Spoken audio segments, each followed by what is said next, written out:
description of the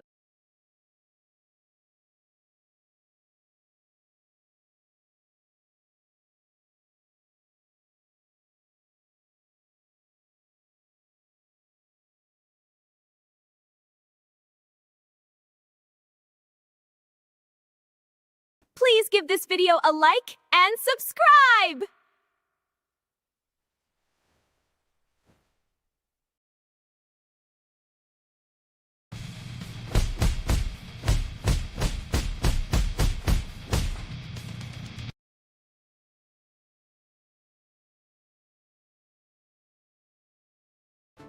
Hey, I'm hungry. Will you feed me? Please, I'm starving.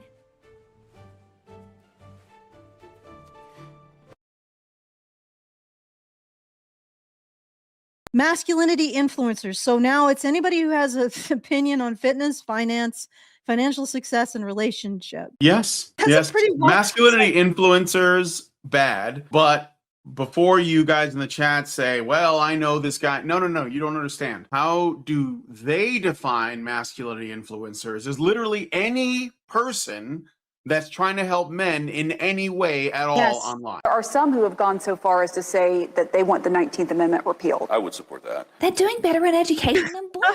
A Cambridge study finds that girls outperform boys at schools. And also, boys are underperforming in school because they're discriminated against by feminist teachers. Every person who essentially works in education is probably operating under the presumption that girls are struggling because they're girls and they need extra help. It's possible that the entire boom in innovation was a result of educated women raising children. You see a tweet like this: I miss the old days when a wedding was the last time you see a woman in public. Why don't young women want to get married anymore? It wasn't like women weren't in public in the 50s, the 60s, the 40s, the 20s. Actually, I'm pretty sure there were women in public in the 1150s. Judging from the Norse sagas.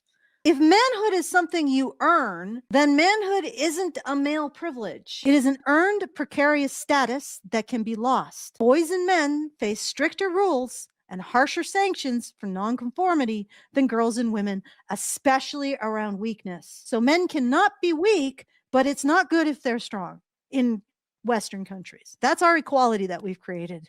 Are you feeling the equality, guys?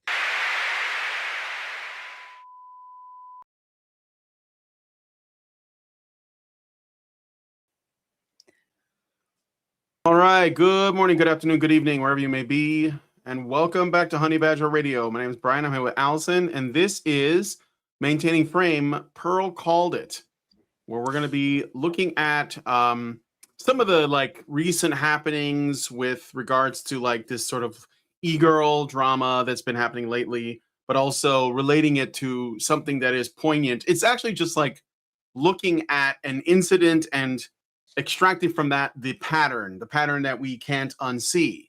So I'm going to hand it off to Allison to set this up.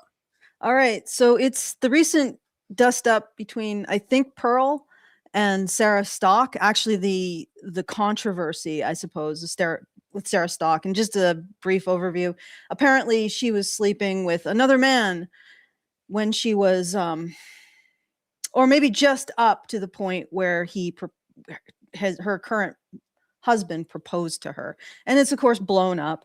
And what I noticed about all of this is that Pearl actually called she called the kind of narcissistic and mercenary quality that we're seeing now in Sarah Stock way back when, just when she showed her actual wedding photo, or not wedding photo, her engagement ring photo. And I just found that interesting because Pearl is correctly identifying this kind of quality, or she's identifying this behavior in women, and she calls it out. And I just wanted, and what was interesting to me is that Pearl operates on the level of a pundit. So she creates these more simplified emotional stories and narratives, like returning to patriarchy or whatever people think patriarchy was, which it wasn't, but let's just leave it at that. So she creates this kind of narrative around that. But what she's also doing, and I know a lot of people don't like her, but this is what I like that she's doing. She is moving the emotional Overton window so that we can start to criticize women's behavior and their choices and their influence on the greater society. So she's moving us emotionally in a bigger way than what we can do, because let's face it, I'm not great at presenting the emotional story or creating an emotional story that really ties people to this stuff, but she is, and she's moving us emotionally towards being able to blame women on a systemic level, which is where I would like us to get to, so that we can start to recognize either that if women have this supposed beneficial effect on the wide systematics of things, then they also have a very negative effect. And it's good to see that this conversation is happening. We see Helen Andrews is talking about it. It's coming into the academic sphere. And I think a big part of that is because Pearl has moved the emotional overton window when it comes to discussing these concepts, when it comes to actually calling women out for their behavior. And I just thought it was really interesting that Pearl was the first to notice something was off about Sarah Stock. Now, we can get into more of the details, and I think Brian can help us out with that, because he's always good with the picture, like knowing what to tell people about what's happening. But before we get into that, before I cue you up, Brian, feedthebadger.com/justthetip if you want to send us a message, you want to comment on anything I've said. Oh yes, and after we discuss the drama, and we're going to go into, so Pearl's going to lay down the case for an individual situation where she's identified this behavior, and then we're going to go into the Anna Kasparian versus Pearl debate, and Pearl is going to show us going from the individual to the systemic. So she's going to talk about that. And like I said, I really like that. I know lots of you have problems with Pearl, but the truth is that we need to move that overton window. And if she's doing the work to do it, then good. We need to be able to blame women. We need to be able to call them out for their behavior. We need to break down the emotional barriers against doing that. And if we don't, we're just going to be stuck circling the drain of this. And yes, I know she doesn't necessarily get into the big picture and the systemic analysis like we do, but that's critical too. Like moving the emotional narrative is critical too. So anyway, feedthebadger.com/justthetip to send us those comments on anything that you have heard me say, like you're such a squirrel, stop being a squirrel trying to get a nut, whatever you want to tell me. feedthebadger.com/justthetip. Yes, I'm being distracted by my cat. She is attempting to drink my glass of water, as she always does, because I cannot have my own hydration. It must all be claimed by the cat. But anyway, feedthebadger.com/justthetip to send us whatever message you want. Say hi to the cat. Say hi to Void Cat. And Feed the Badger. Feed no, me I can't say now. that. I don't have the monthly fundraiser up yet. But it will be at feedthebadger.com/support. So, Brian, you want to start us off with an explanation of the happenings? Yeah, so let me give you guys a timeline. Okay.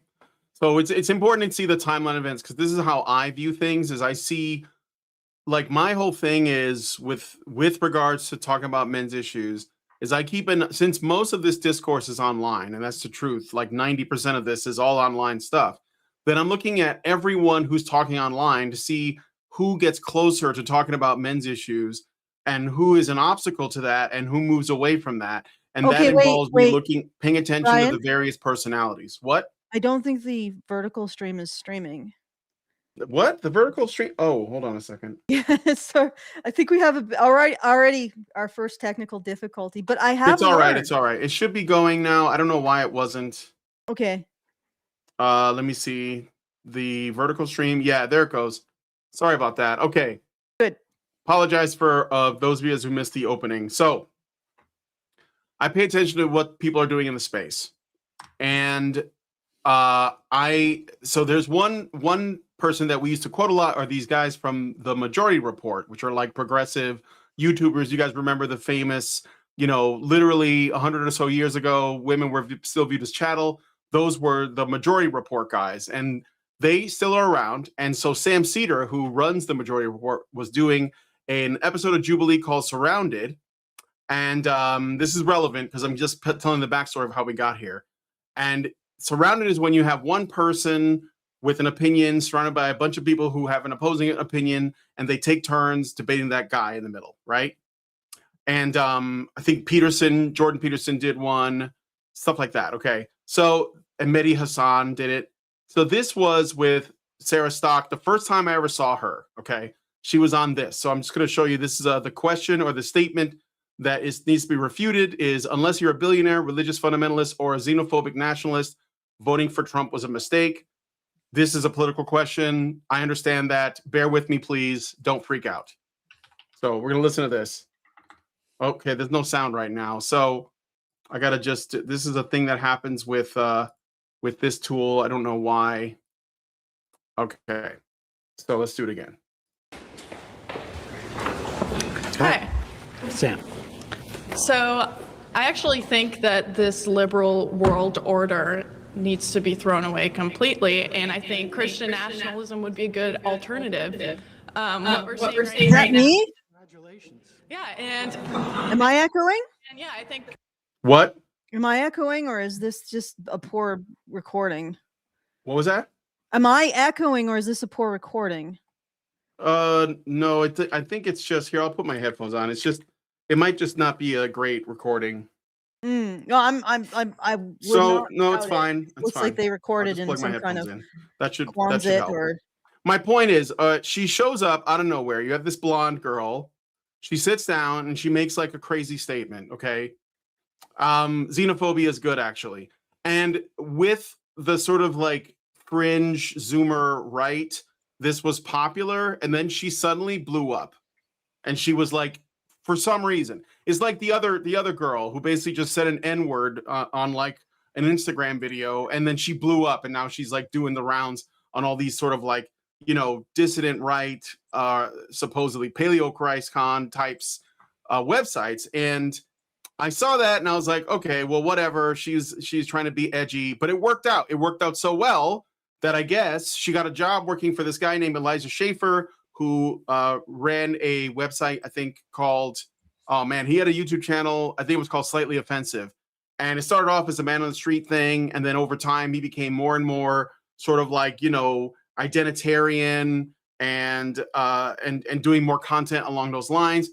And so she started working with him in this. And then I guess somewhere along the way, she got engaged. And so what I'm saying is, you have like a girl who started off on the internet saying stuff that got her attention, because it did. And then eventually that got her a man. Okay. Mm-hmm. And then she also got engaged to that man. And of course, what I think this exposes in a way is that the online social like world is not the real world at all. Like, these people know each other only through the internet. And what she started when she said "I won" and showed her ring was essentially a flame war between women online. They were making fun of the size of the stone. It was all like this sort of clout chasing thing. And Mhm. Pearl correctly pointed out, said hottest right, and so like this post no longer exists because of what the consequence of the story we're discussing, where Sarah Stock was basically committing adultery or cheating on her fiance, and she was shamed off the internet. So her posts are no longer available to look at. So what this post is actually this post right here, which is a screenshot. Okay. So Yeah. Pearl And said, let me just describe this for Yeah. anybody who's just listening. She's holding out her hand, and she has an engagement ring on her whatever finger she has an engagement ring. left Yeah, ring left finger. That's where it Yeah, goes. and she's basically saying "I won," showing off the engagement ring. And I remember when the chaos around this happened, and I sort of waded in a little bit, and I said, "Yeah, I think Pearl has a point." But I mean, maybe I would give it to her because it's sort of like a something personal to her. The guy she was engaged to made the ring, but it still seems very mercenary and narcissistic, and it's like, yeah, it's a bit of a red flag. And I think Pearl is right on that score. Because it isn't about like, what are you going to show Pearl's tweet? Because I did. yeah, Pearl Well, essentially This says is what I have, but not pictured the husband. And that's Yeah. a really good point, because it becomes about the competition between women in the traditionalist space.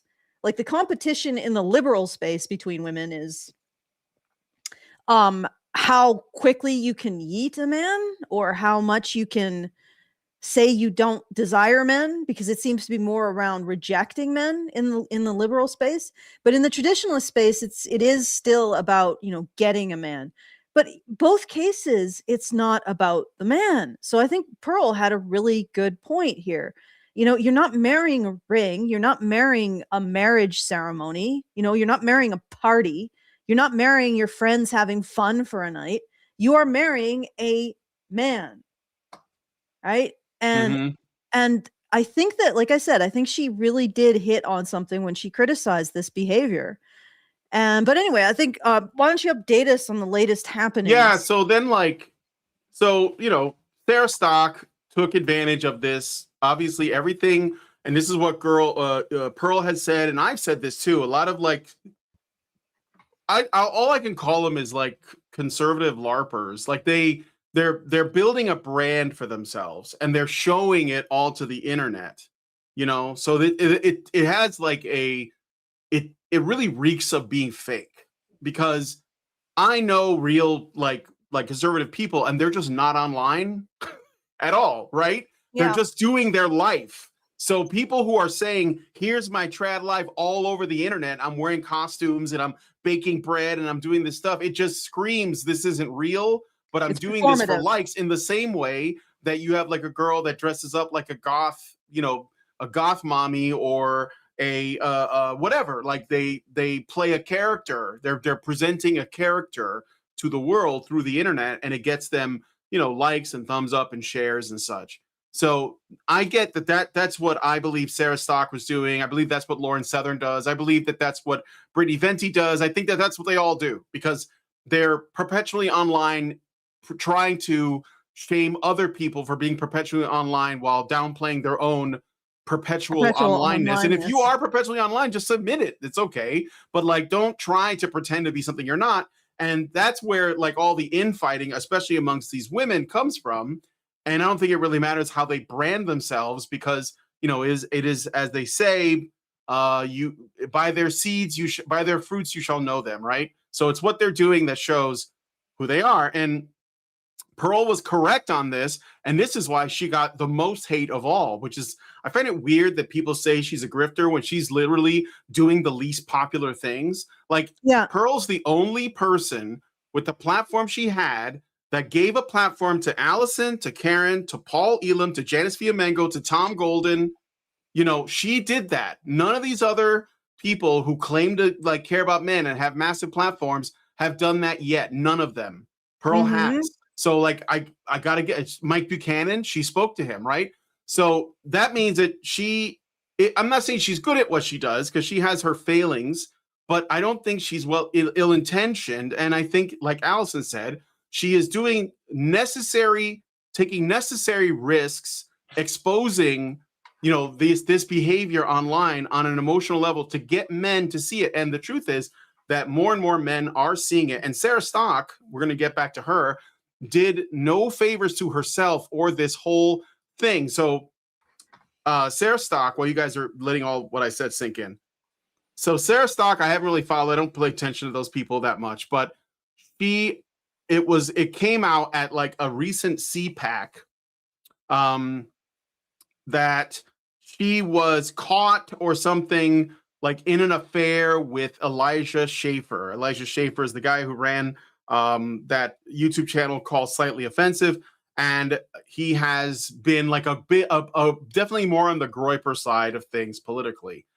And apparently they had a thing together for a while, and this was all going on while she was engaged to the guy that that she claimed she got the ring from. The man who gave her this ring she was cheating on him. She was cheating on him with Elijah Schaffer, and Elijah Schaffer was cheating on his wife, to be fair. So they were both doing this really stupid thing. And let me look at I got a timeline here of events here, because this is a lot. So, all right. Just read it out. Yeah. Lay it so on the her. drama between Elijah Schaffer, far-right podcaster, Rift TV CEO, and vocal advocate for traditional family values, and Sarah Stock conservative Catholic influencer, supposedly, with former our RIF TV contributor, exploded in early February of this year. So basically, like in the last couple of days.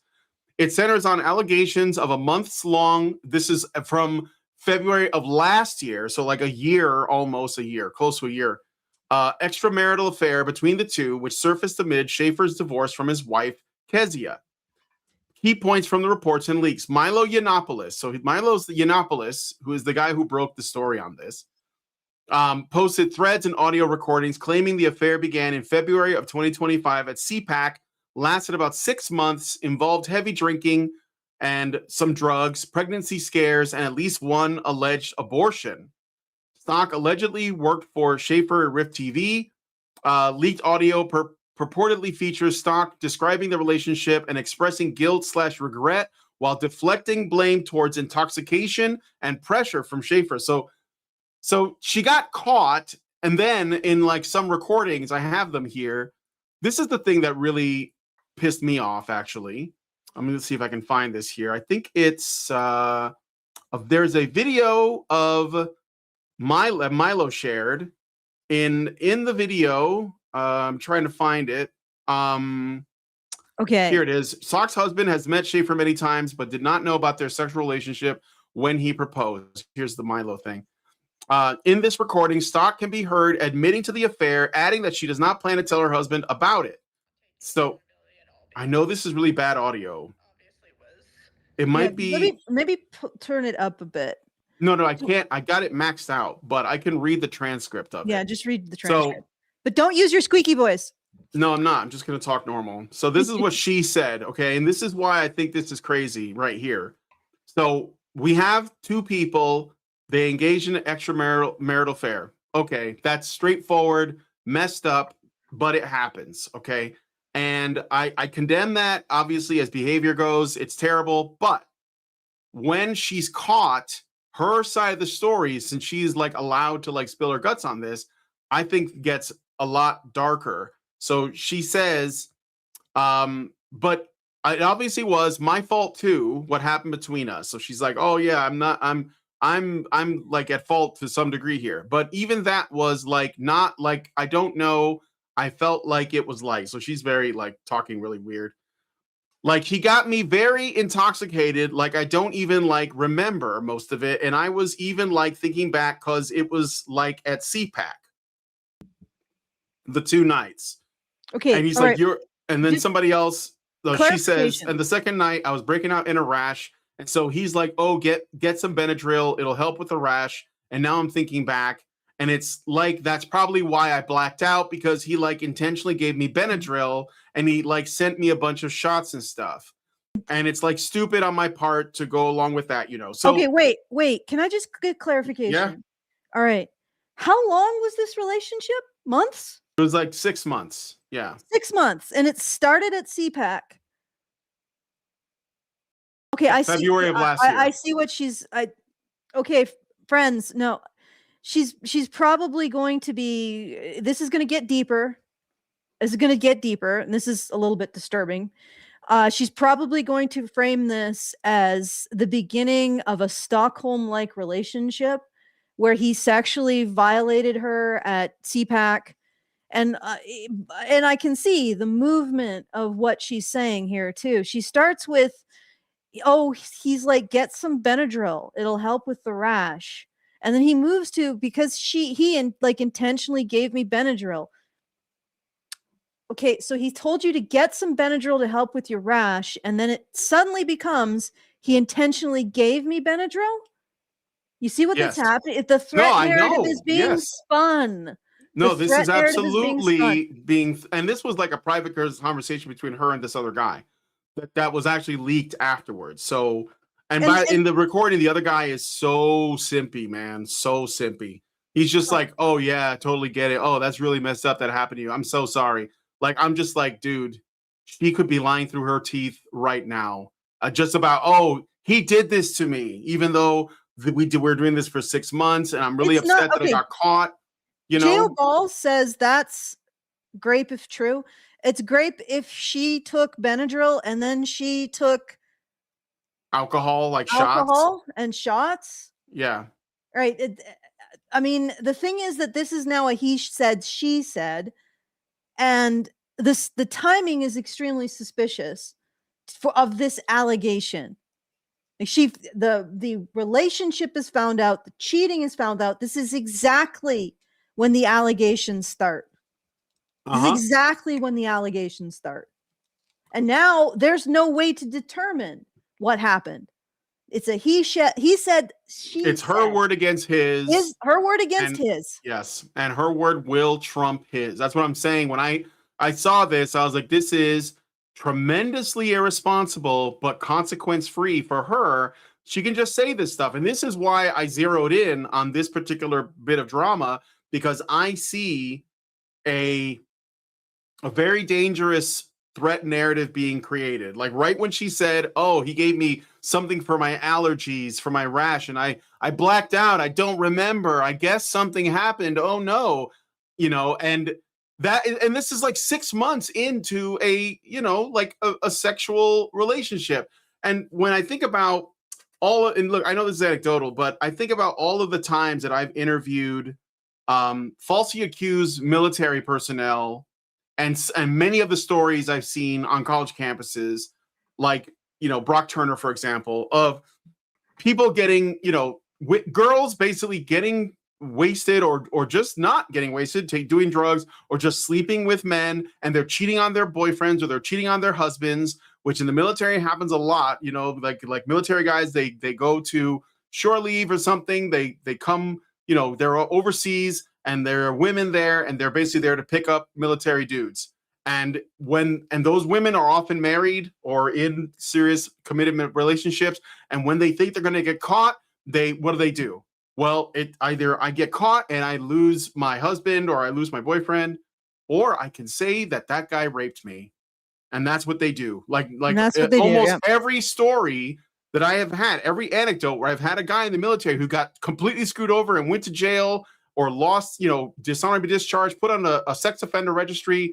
Almost every one of those involves a woman who was disloyal, got caught, and basically said, I'm going to make him the perpetrator and myself the victim. And not only will I not lose my marriage, but I'll also be like basically treated better by extension because I've done this. And so I see this happening right here.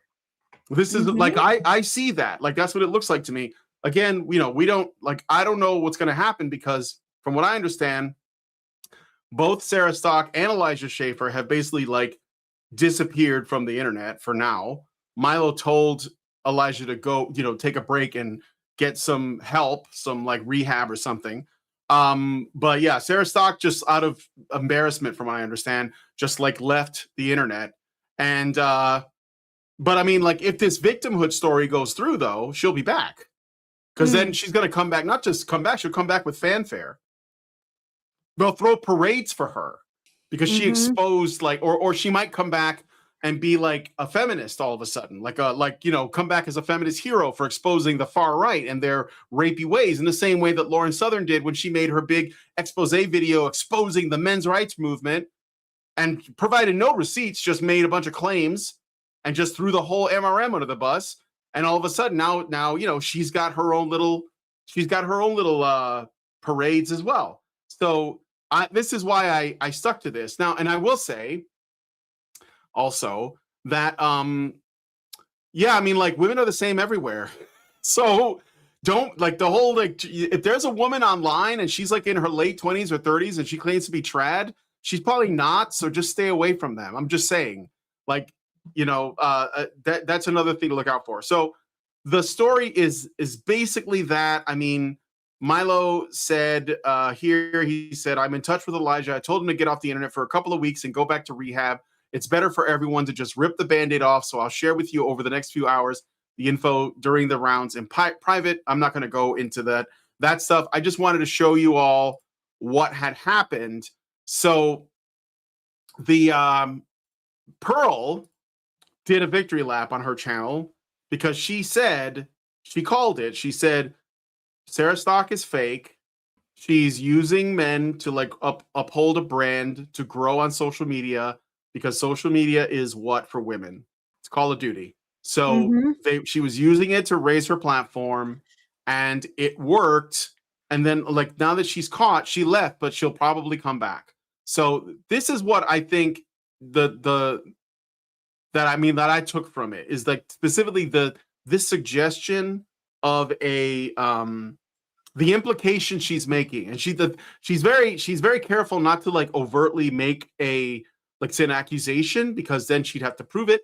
But if she just implies something, then she has enough plausible deniability that she can back off of it if it starts to look too sketchy. But no one can say that she actually said that. She's just allowing people to come to their own conclusions by saying, hey, I took Benadryl and I was drinking and I blacked out and I don't know what happened.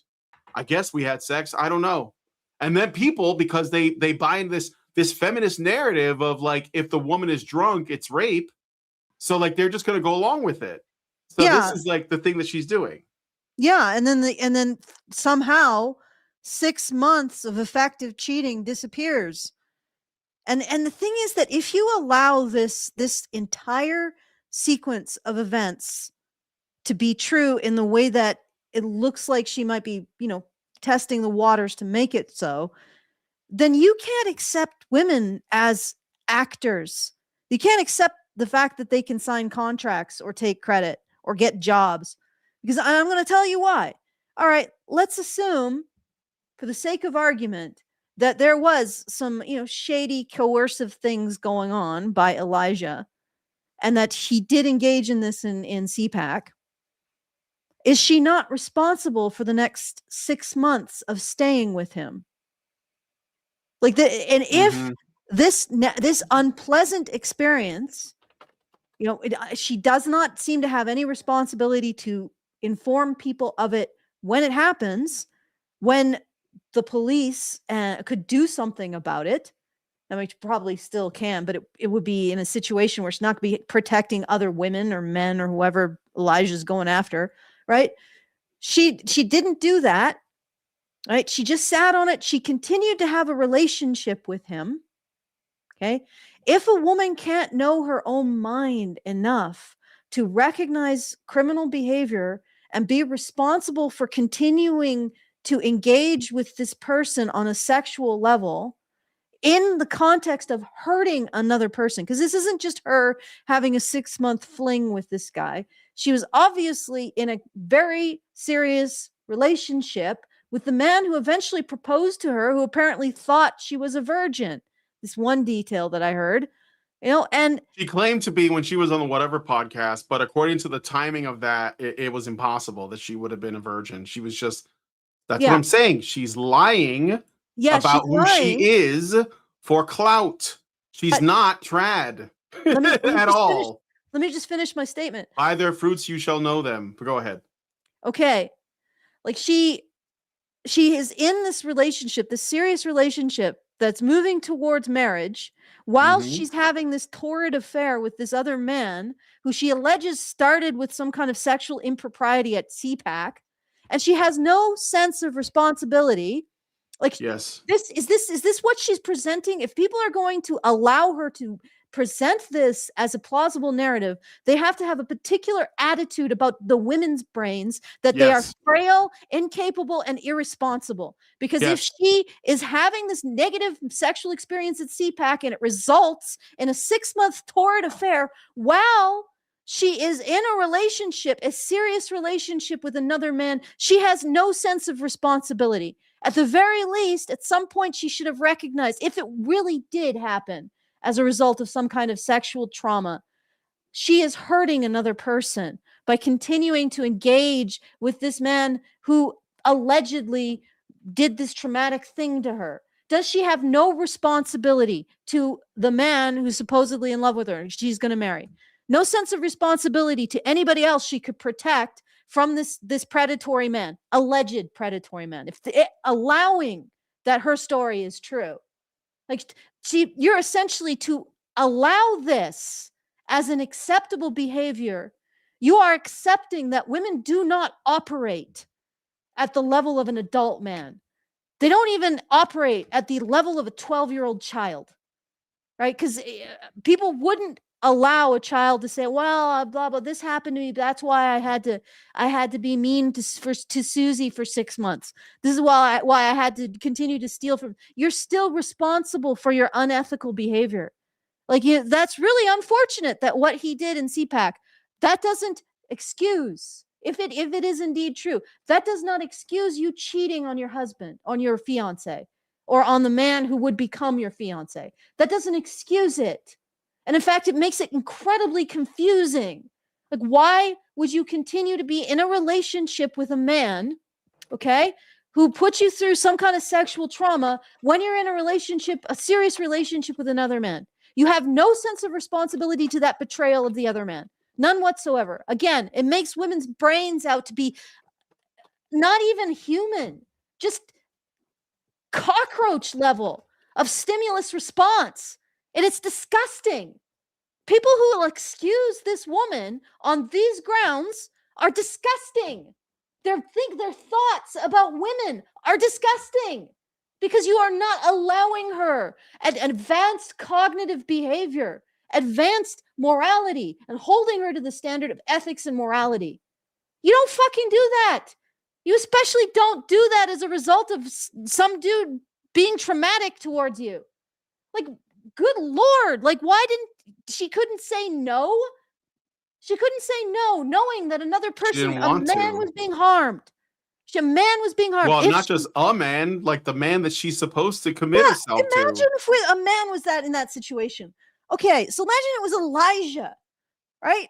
Oh, she fed me Benadryl. Oh, she told me to get a Benadryl for a rash. That meant she forced it on me. And then she got me drunk. And then she straddled me and had her way with me. And that's why I couldn't leave her for 6 months. And that's why I had to hurt my female fiance. Nobody would buy it. And that's the gap I'm talking about. That is the gap. It is insulting. It is disgusting. It is wrong to have this gap in our expectations of responsibility. She has responsibility to her husband. She has responsibility to his feelings. She has responsibility to her faith, if she has it. She has responsibility to her ethical structure. And that does not change because something happened at CPAC. He told me that Benadryl would help this rash, which means he gave it to me. He shoved it down my throat. One does not follow from the other. And also, being excused for your unethical behavior does not follow from the allegation either. There's another layer to this that has to also be considered, because this has also been coming up a lot. And again, these people are using feminist ways of knowing to decide on the guilt or innocence of the people involved. Even if they claim to be conservative, they are applying a feminist lens to their ideas, which is inherently the opposite of that. And I'll give you another example, because it's not just the fact that he offered her Benadryl according to her testimony, which again, we don't even know if any of that's true, and that it supposedly made her black out and she didn't know what happened after that. She just knew that suddenly 6 months went by and she got pregnant at some point, apparently had to get an abortion, even though she was really against abortion. But anyway, but not just that, but also there was a power dynamic at play as well, because Elijah Schaffer was her boss. And this is another element that's being talked about. Like, well, he was in a position of authority over her. This is what feminists describe as what, another form of sexual assault, right? It's like if your boss is like making moves on you, then that's basically just untoward. Even though, and the weird thing about this is that women are often drawn to men who have power over them. But anyway, that this is like another element of that, So it's not just he gave me Benadryl, but it's also he had authority over me, like in a business relationship, and I just can't separate these things. So this is what I'm saying. Like, do you see? Do you see like why this is an interesting case study of like the things we talk about and how these people just like the replies to Pearl's original comment about the ring were all against her because Pearl had a black ex-boyfriend, and you had all these like Groyper types in the chat calling her all kinds of names because they think that Sarah Stock won, even though all those posts aged like fucking milk. They're all shit now because guess what? It doesn't matter what color the woman is. It doesn't matter what color the man is. The problem is the way that women act and what we allow, what we permit, what we like put up with, no matter what color they are, no matter what they stand for, no matter what they wear around their neck, whether it's a fucking dream catcher or a cross. If we aren't treating women like adults, we're going to get the same shit. So yeah, good luck with that. And of course, you know, the Wignats, they don't know how to, they don't have an answer to that question. I've been talking to them about it forever, and they're still like, please don't go after the women. It's the brown people. It's like, no, it's your women. It's your women. Sorry. If you don't do something about your women, none of this other shit matters. You're just going to be extinct. So you got to think about that. But yeah, they're not ready because they're too afraid. Everyone's really afraid to touch this. I know Brett Weinstein and his wife, Heather Haying, they've just started to be like, okay, so there's something going on with women, but they're being so careful. It's like they're walking in a landmine field, like a minefield, and they're trying not to explode. And so they're talking about this now, which we've been doing for 10 years. And they're like, okay, how do I do this without destroying my career? Everything that I've built. Well, guess what? You're just going to have to blow it up. You're just going to have to blow it up. 13 years for Honey Badger Radio. Yep. About 12 years for me, Brian on Honey Badger Radio, I think. And 23 years for me on the internet talking about this stuff and analyzing it. And yeah, no, you're absolutely right. It's not the brown people, it's women. And if you do not the problem is everything. It's also not the white people. It's just women. Like it's the women. No, I'm serious. It's the woman question. It's always been the woman question. It's not the Jews. It's not the Muslims. It's not the Latinos. It's not the Negroes. It's not the porch monkeys, whatever. It's none of those. It's just the women, guys. Just like drill down and be like, wait a minute. Why are our birth rates in the toilet? Is it because of immigrants? Is it because of the poors? Is it because of the Jews? Is it because of the elites? Is it because of porn? No, wait. None of those things produce children. Men and women do. Yeah. Maybe one of those things is missing. Well, let's look. Oh, well, men, they all want kids. I've looked at the data. All of them want kids. They want to be married. They want a family. Huh. Well, I guess that's it then. Somehow men aren't doing enough. Like they're just, we're not going to look over here. Can't do that. No. Whoa. What are you trying to do? Lose your job? You know, they say, what, if you want to learn who rules over you, you can't criticize. Like, yeah, look at who you are not allowed to criticize. Yeah. And of course, women will be online saying they get criticized all the time, but it's just, it's not enough. But you don't change your behavior. So yeah, exactly. It's not sufficient. Apparently. Yeah. It's just not sufficient. And this goes everywhere. Like I on the main channel, I put up a analysis of the silver market because that is where a lot of this stuff, in my opinion, in about 2020, I said that not addressing men's issues and doing what we are doing to men is going to cause the system to start to collapse. And interestingly enough, I believe that the silver market is where it's starting. And if I could just have your moment, just a squirrel. Let me squirrel. I got a squirrel. All right. So what I'm seeing is the financialization of a commodity, which means that people start thinking that distributing the commodity is what creates the prosperity and the wealth. And they stop caring about the men who are making it.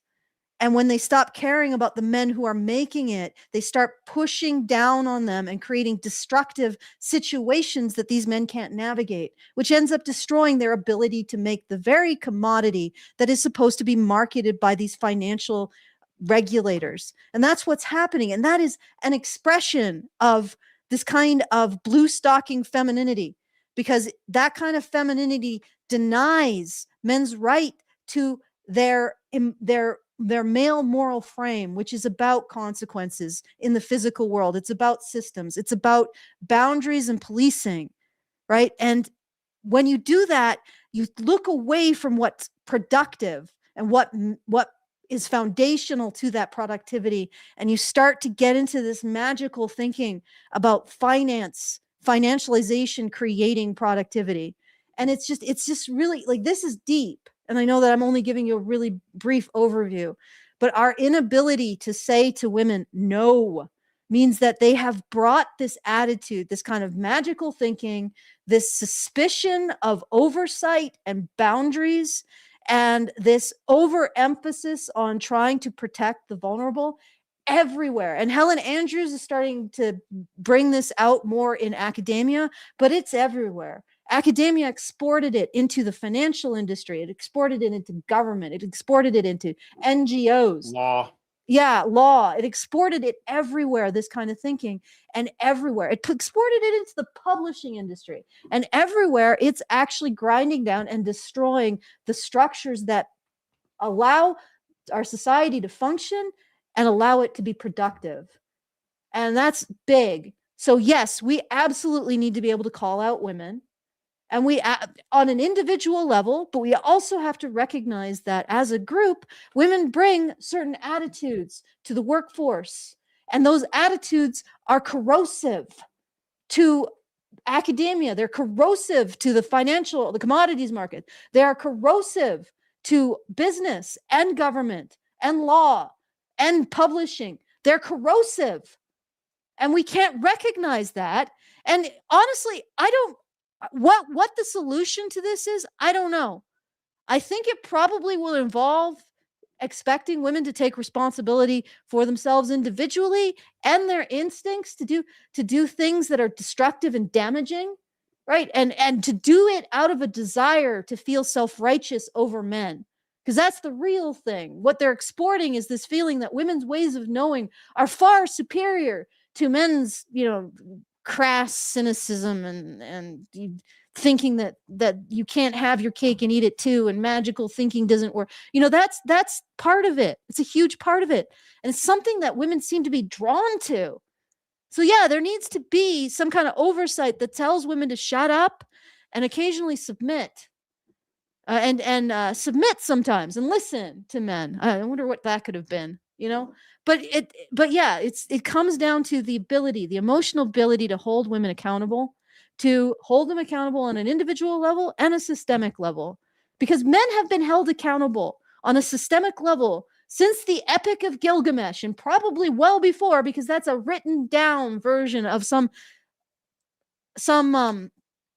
auditory, like some language, some narrative, oral tradition. Okay, so the Epic of Gilgamesh was likely many, many, many millennia older than when it was written down, like in cuneiform, right? So that is something that represents our desire to make sure men take responsibility for their systemic effects of their in nature. And where is our Epic of Gilgamesh? Like, we need an Epic of Gilgamesh so that women know that they also have to take responsibility for themselves on a systemic level and an individual level. All right, let's keep going. Like the last thing I'll say about this is that, well, the one person that we haven't checked in on because we can't, is the actual husband of Sarah Stock, who is learning all this through the internet. Good Lord, the worst way possible. Yeah, probably the worst way possible. And look, man, my heart goes out to you. I think it's absolutely, it's probably just devastating, just devastating. But I hope that you will learn something from it, because it's not. And another thing that I've seen too is that there's a lot of people that were for a long time, a lot of these old online boomers that would be just go to church and meet a nice girl at church. No. Not like that. And a lot of Zoomer guys have been saying this. His name is Jonathan Doyle, not your husband, another guy with the same name who makes content on YouTube, who's a young guy, and he's the church is not that's not really a guarantee, and some others as well. So you're just going to have to learn how to vet women. And what you're going to have to do is maybe take some lessons from the manosphere and some red pill guys. Men's rights maybe they know activists. something, Men's Huh? rights activists. Take some lessons. That's what I'm from saying. The men's manosphere, which Yeah, includes men's rights activists. I think we should probably separate ourselves out from, not because I have a problem with the manosphere, but because I think our analysis vector is a bit different. Okay, well, yeah, sure. MRAs then. Yes. No. Always consult your local MRA before Yeah. before taking any kind of creating any kind of contractual activity with a woman. All right. Yeah, All I right. feel for this guy too. Like, this has got to be the absolute worst and most disgusting way for a person to learn about this. At humiliation plus betrayal plus a loss of presumably a relationship that he valued enough to put a ring on it. What a freaking goblin this woman is. Okay. Mhm. Let's keep. So, shall we move on to the next topic now that we've Sure. sufficiently wrung this one out? Well, since we're on, yeah. So basically, I said everything I wanted to say about the Pearl thing. Not Pearl, but the Sarah Stock, Elijah Schaffer thing. You know, just don't keep it in your pants, guys. It's not going to work out for you. Just, it's not. It's like, I'm sorry. There's no pussy good enough for all that heartache. And you married someone, you should have just stuck with her. I don't know what's going on with Elijah's. I know his wife left him, but I think that was before this happened. So that might be like another story, or at least that's what the timeline suggests. I could be wrong. But okay, anyway.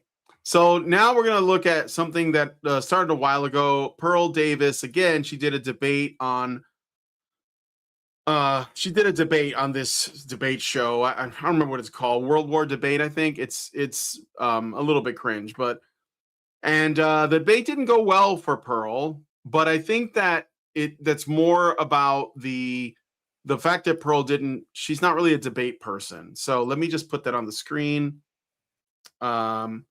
And I will find the time code. So did you want me to get that one section or look at the opening statements or what? What do you want me to we do? can look at the open. How would you like to structure this? Do you think it's valuable to look at the opening statements?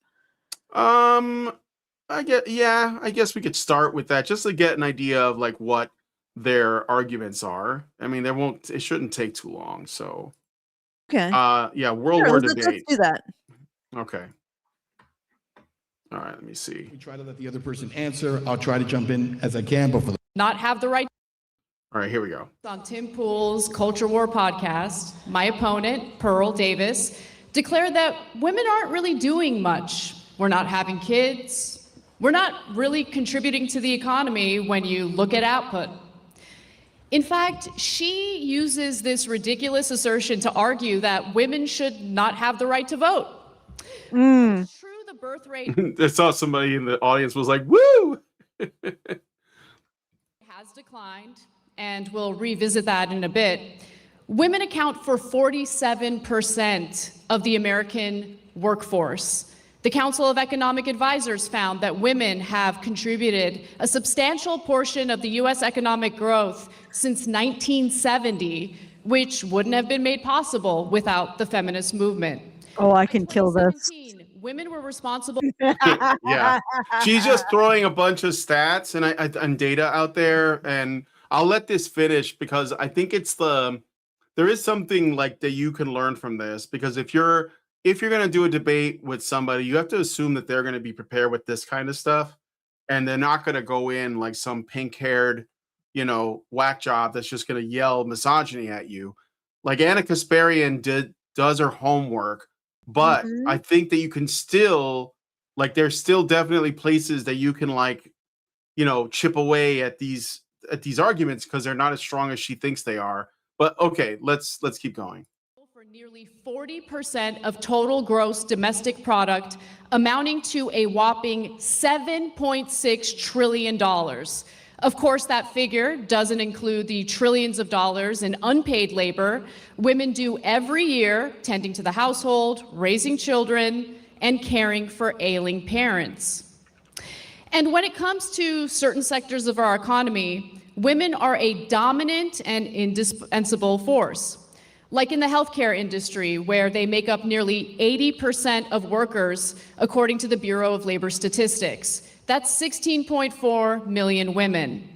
When it comes to education, in 1960, women earned less than 35% of all bachelor's degrees.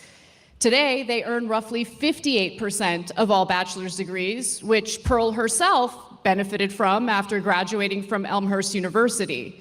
Women also earn over 60% of master's degrees. I hope to hear Pearl explain how a more educated and skilled population somehow translates to cultural decline, especially as we compete with China in this increasingly Excuse Oh me. my fucking God, lady. Oh my. Is she done yet? Or do we have to listen to Oh, more of this dribble? No, I think she's about done with this. Can Yeah, we let this? Yeah. Can I respond or do we go to. Oh, go ahead. Just wanted to No, respond no, to her, and then let her I'll. finish. Let her finish. Okay, okay. These are opening statements. They're like, 2 minutes or something. The modern feminist movement also had a major impact on decreasing domestic violence, and that's according to the U.S. Department of Justice. Rates of intimate partner violence decreased by more than 60% from 1994 to 2010. What? And that's thanks to protective order statutes and funding for shelters beginning in the 1970s and 80s. Not only did the two-income horrible. household be What? All right. How much more of this? Okay. Can I just, this is different. All right. So we're going to discuss feminists' influence on domestic violence, right? But first, I want to discuss women's influence on the economy. Because what did she say? She said that, competition with China. Let's just take one element of competition with China that I have actually been investigating for 2 months. Oh, God. This is great. This hit my freaking bingo card. All right. I'll just take You one. activated Allison's trap card. I'll take one commodities market. And yes, it will be silver. It's going to be silver for a while. But the truth is that this behavior is in all commodities. What has happened since the 2008 crisis is that there has been a distinct shift in how the financial sector, specifically, I'm going to zero in on commodities, talks about its behavior. Right now, what happened during the subprime crisis? Well, what happened prior to it is with a whole bunch of banks started lending to people who didn't have the collateral and the income in order to pay back their loans. And the justification for this was that it was social justice. The system had been discriminating against these people because they weren't being given the right to have a mortgage, even though their income was not reliable and the collateral wasn't sufficient. But what was really happening in the financial plumbing behind those messages was that banks had developed these sets of derivatives or these financial instruments to abstract risk off their balance sheet. So they weren't actually going to take it on the chin if these people defaulted. And in fact, the government made a bunch of guarantees to backstop all of this. So when the inevitable happened, the government bailed out the banks. They were backstopped. All of the people that were supposedly being helped ended up with foreclosure and destroyed credit ratings. And the banks just, they capitalized their gains, socialized their losses. And all of this was cloaked in this rhetoric of social justice, which came right out of feminism, right? That is the vector that brought it into the financial system. Okay. So this feminism has become not just a excuse for doing this kind of financial chicanery, it's also become a shield for it. And that contagion ended up sitting in the silver market and likely all the other commodities market, right? So what ended up happening is they started using all of this financialization and financial instruments, and over time, the excuses that, this is warm and fuzzy. This is the new banking. This is the inclusive banking. We're bringing women into HR. We're bringing women into the risk assessment. We're bringing women into the law around these commodities markets. And that we're advancing. But what's actually happened is the very cultural climate, the corporate cultural climate around commodities went from a business model that served the men making the metal and the other commodities to a business model that served the financial abstractions off of those commodities. And what ended up happening is, in order to preserve those financial complexes, those gigantic complexes, they had to start sacrificing. They had to start sacrificing the infrastructure of these commodities, the production, the refining, the mining. Everything started being sacrificed because they refocused on the financialization, and they refocused on the financialization the idea of the distribution of goods, creating the prosperity, directly ties to financialization. It's about creating prosperity through distribution. It's the same attitude, the same mentality that underlies communism, socialism, Keynesianism. Somehow, the distribution is what creates, and that is a very female attitude. It's the idea that you don't understand where things come from. You don't understand, bread comes from a grocery store.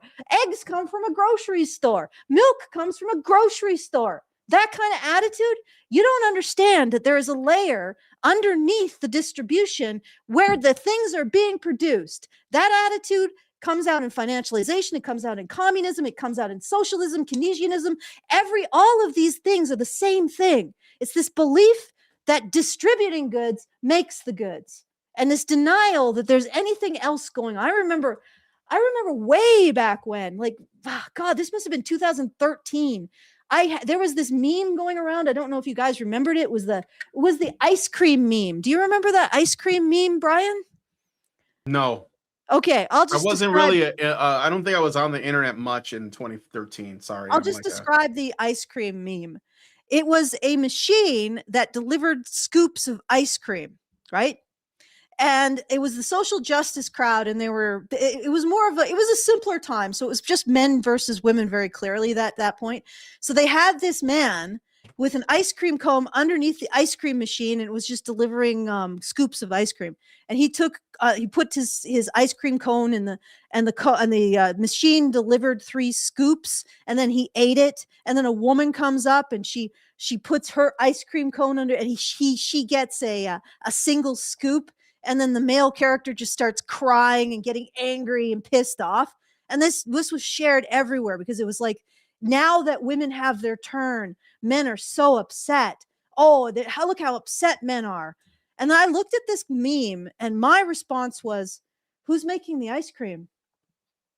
Yeah. Complete meltdown, because they didn't even conceive of that. Who is making the ice cream? That is the attitude behind financialization, behind communism, behind socialism, behind Keynesianism, behind modern monetary theory. It's the idea that the distribution creates the resource, and that's all you have to care about. And this has infested every single financial institution, which has led to a destruction of the layer that makes everything in the Americas and in the West generally. So, Anna Kasparian, I have all of the receipts on why women have destroyed productivity in the West. All of them. Exactly why. And I will be laying them all out. And you are 100% wrong. You are simply thinking in the noosphere that distribution creates product. Like things come out of distribution. Things come from grocery stores. They don't come from farms. Isn't it in the back? Yeah, isn't it in the back? Yeah, exactly. Yeah. But the other thing is that what she's listing is, these aren't necessarily the achievements of women. These are the achievements of this society in allowing women to be able to move in different places where they weren't able to, because the constraints were so hard.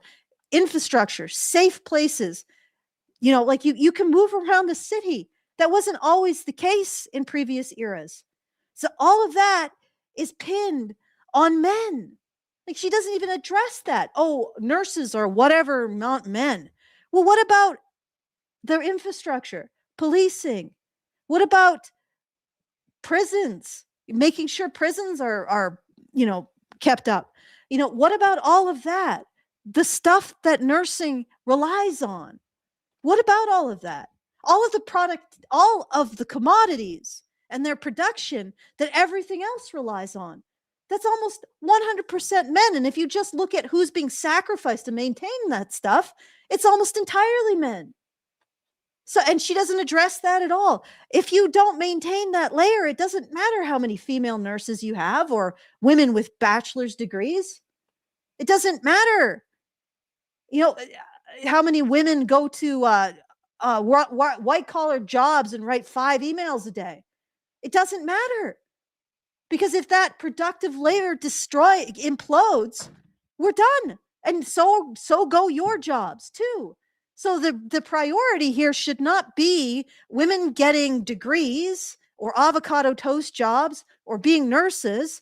The priority should always be making sure the men who make the metal, who deliver the electricity, who maintain the infrastructure, who protect everything, police and soldiers, who make the commodities, that these men get what they need to continue to produce what they do. That should be our priority. That should be our first priority. And she didn't even conceive of that. And also, let's get this down to brass tacks. Women don't pay more taxes than they take. The end. Okay. Yep. Yeah. Okay. So sure, let's more financially resilient, especially. Oh, well, you didn't touch on, she talked about how feminism, all of the good that feminism did for domestic violence. Oh, that's just total bullshit. Yeah, but I mean, you didn't touch on that. Okay, I thought you might mention. simply feminism prioritizes interventions that have not been shown to reduce recidivism among male batterers, over interventions that teach these batterers feminism, which in some cases have led to even more violence. So feminism is sacrificing female victims of domestic violence to prefer its ideology, in preference to its ideology. So that's utter bullshit. There may have been some kind of correlation between the 90s and She's saying that they opened shelters in the 70s. So yeah, they opened shelters when in the Aaron 70s. Pitsey was around trying to say, hey, you know what? I think that this problem isn't just like a man problem. And then like they killed her dog. But anyway. During economic downturn. Yeah. Well, I mean, there could be a lot of different correlations, like the rise of the internet, gaming, like general loss of all kinds of crime. Like between the 90s and now, there's been a general reduction in crime, at least up to the last, like the 2020s. Yeah. Yeah, and honestly, I'm seeing the same pattern repeat over and over again when it comes to women. They take over an industry and they drive it into the ground. Like, I mean, they don't even have to take over an industry. They just have to establish themselves in choke points when it comes to hiring and risk assessment and legal risk. They just, and HR and PR, they just establish themselves in these choke points and they run an industry to the ground. And honestly, why would we expect anything else? Like, I'm not going to sit here and say, oh, women are universally terrible. But when you give them a complete get out of jail free card, and then you let them indulge their worst instincts, like women really, like when I talk about financialization with this whole idea that distribution creates wealth, which is exactly the same as communism and socialism, right? This is a very feminine way of thinking. And they don't, like, there's just this absolute problem with women in terms of recognizing that men have anything valuable to say. So they'll destroy the men who make the commodities simply because they just don't want to listen to them. Like, why is that such a problem with women? Right? I mean, I know that maybe I'm also like, I probably have that too. I have to learn to shut up. It's hard. But eventually you have to. Otherwise you learn nothing. Okay, let's keep listening to. Women gain the ability to leave abusive relationships. But men still don't have it. What?